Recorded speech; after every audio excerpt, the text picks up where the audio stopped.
LoreWarrior Online, VR5-R Verfolger. Overview. This Kellhound battle mech was designed to supplement the popular Wolfhound, working in concert with this light mech to bring down much larger game. Its name, the Verfolger, means pursuer or tracker in the Alliance's native Deutsch. Cynics have also noted that another possible translation, when used in a political context, is persecutor. When Catherine Steiner-Davian still sat on the throne of the Lyran Alliance, this may have been a not-too-subtle notice of Morgan Kell's continuing challenge of her reign. Capabilities. Only slightly slower than the Wolfhound, the Verfolger relies on a 325 Vox extra light engine and an endo-steel chassis to save enough mass that this hunter might carry some heavy armour and armament. 12.5 ton of Royal 7 standard can put off even an assault mech for a short time, while its surefire anti-missile system provides extra protection in the case of missile saturation attack. This is extremely important, as the Verfolger's fighting style tends to emphasize staying time versus quick knockdown power. The Verfolger can hunt alone, as well as it can in a pack. Its Energizer PPC carves into an enemy from long range, opening up wounds to be exploited by the Midron LB-10 autocannon. 3 ton of ammunition gives the mech staying power in a long fight, and traditionally at least 2 tons of this is devoted to cluster munitions. Lacking jump jets for close-in tactical maneuvers, Verfolger mech warriors tend to keep away from point-blank confrontation. In the case of a faster mech pushing forward, however, the Verfolger can add in its 3 medium lasers for solid point defense. The mech carries enough heat dissipation capability to handle full weapons fire for quite a while before being threatened by heat-driven shutdown, another feature well liked by Verfolger pilots. Deployment. Verfolgers were available as early as 3063. During the Civil War, deployment of the Verfolger was mostly limited to the Kellhounds and a few of their training farm mercenary allies. A rare few of the ARDC defending regiments were also allowed to purchase this mech. In the mercenary ranks, a Verfolger was always paired with at least one Wolfhound, and it wasn't unusual to see a hunting pack, a lance composed of a single Verfolger and 3 Wolfhounds. During the final assault on Tharkad and in the months since the end of the war, the Archon convinced Colonel Dan Allard to release several Verfolgers from his command in an effort to shore up holes in other Allied units. The performance of these machines has led to recent orders from half a dozen Lyran Alliance commands for more Verfolgers. Whether the Kellhounds can, or will, fill these orders remains to be seen. So another 65-tonner, quite different from the Ninjato from previous. This is a AR-6B endo-steel chassis. Its power plant is the 325 Vox XL, with a cruise speed of 54 kph and a max speed of 86 kph, with no jump capability. Its armour is the Royal 7 Standard, as it mentioned. Armament is a single Energizer extended range PPC, a Midron LB-10 autocannon, 3 Defiance B3M medium lasers, and a single surefire 444 anti-missile system. Manufactured by Ark Royal Mech Works, with its primary factory being on, well, Ark Royal. Its communication systems is the K9 comm system, of course it has to be dog-related, and targeting and tracking is the Type 5 Bloodhound TNT system. Jesus Christ, with the dog thing. Anyway, its stats are 5 and 8, with 13 double heat sinks. This gives it an armor complement of 9 on the head, 31 on the CT, which is quite chunky, 8 on the rear torso, 24 on the side torso, is also quite chunky, with 6 on the rear, and 20 on the arms, and 26 on the legs. So it's a stocky boy. Its ERPPC is the underslung gun there on the right arm, with the LB-10 being located in the left torso, the massive shoulder cannon, basically. 30 rounds of ammunition located in the right torso, and the AMS is somewhere on the head. I guess maybe it's that hole in the forehead, I don't know. There's 24 rounds of ammunition for the AMS in the right torso, with the medium lasers, as you can see, being split between both side torsos and the CT, with case located in the right torso. Unfortunately, great weapons loadout, decent movement package, good heat, very good armor. Overall, not bad. The only drawback, obviously, is the XL engine on a design like this, but it looks like shit. Let's face it.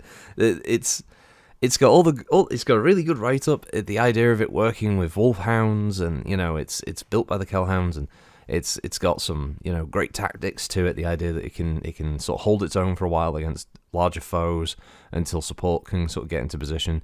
It's got like, really really interesting sort of story arcs that you can go, and even a nice little battle scenario setup where you can have a lance of like the Verfolger leading a group of wolfhounds and a hunting pack. Cool ideas.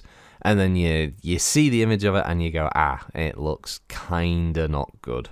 Like, it's not terrible, don't get me wrong. Like, it's not the ugliest mech that's ever been, of course, but it's just... It's kind of lost in its ridiculous weapons. It's the three tits of like lasers sticking out the front again with these ridiculous sized gun barrels, and the LB-10 is like this massive artillery gun on the shoulder, and then like the underslung PPC is the only weapon that actually looks like it's in a decent scale for the mech. It's got these odd feet as well that look like they would kind of swing on just sort of loose there in the air as it stomps around. I don't dislike the idea of a different kind of foot design, but those don't look like they'd be particularly stable. I don't know.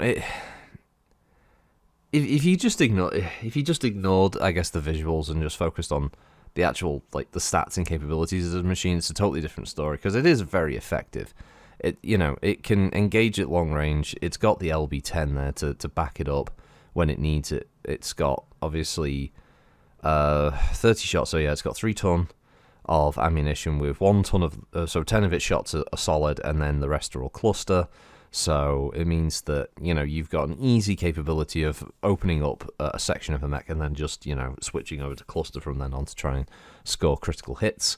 And then, your AMS system is going to protect it from any incoming missile fire for a bit. And then, once you get into the short range where you can just focus on using the medium lasers and the LB in concert together, good damage overall. And that's working with this idea that there's like a wolfhound that might be working with it dedicated, and during a fight where, they can have the wolfhound trying to get to a rear arc of a single target and trying to take it out. Yeah, it's not bad. It's pretty good. Its armor package is going to be able to absorb a lot of incoming fire before you have to consider whether this thing needs to try and retreat. Overall, it's actually a really good balance of firepower, movement, and armor for a battle mech, which is kind of rare. Because 8 running isn't bad for a 65-tonner, combined with, a pretty decent armor package. Obviously, the only downside of it is that its rear armor is paper thin. It would get penned very quickly if anything did manage to get behind it, which again is obviously supposed to be the idea in having these wolfhounds sort of protecting it as well, sort of working in concert with it. So presumably there would always be one that might be lingering to a little like a few hexes back to make sure that if anything did try to get behind, then it has to risk itself being attacked by the wolfhound from short to medium range, that kind of thing. So it's not bad. It's a good little idea. Again, perfect for like an enemy encounter for players where they have to deal with like a hunting pack, especially with the idea that this thing could be not just like, it's, as it says, it's not even a scenario where, you're up against a Kelhound. It could be a Kelhound sort of allied mercenary company, which, within the kind of the floatiness of the lore could be any number of lesser merc companies that are, signed up for a contract to work with Kelhounds kind of thing, under their command. So you can have the players encounter the Verfolger and a bunch of wolfhounds, but it's run by some made-up merc company that you want to use as the Op 4. So not bad. Good little sort of flexibility with the writing, which is appreciated there. But outside of the shitty little looks, it's a great mech. Definitely a effective combatant. Doesn't do damage in mass numbers, but it doesn't need to. It's got staying power. So, but I've rambled on enough about the Verfolger. So have a good one all. Thanks for listening, and I'll catch you next time. Bye bye.